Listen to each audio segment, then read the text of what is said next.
rreth 720 efektiv të policisë shtetit, ata që shërbejnë në vijën e parë të përballjes me rrezikun më të lartë, do të përfitojnë rritje të mëtejshme pagë.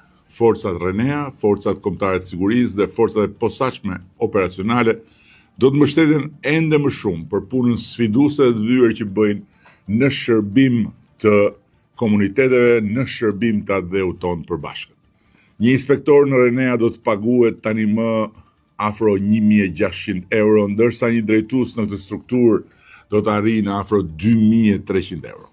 Për forcat operacionale, paga një inspektori do të shkojë rreth 1.200 euro, ndërsa për një kryekomisar mes 1.600 dhe 1.700 euro. Bashkë me investime serioze në teknologji, trajnim dhe pajisje, kjo rritje është një pjesë tjetër e qasjes konstante për forcimin e rendit dhe vendosjen e një raporti sa më drejt mes kërkesës për rezultate dhe vlerësimit sa më të përshtatshëm të këtyre rezultateve.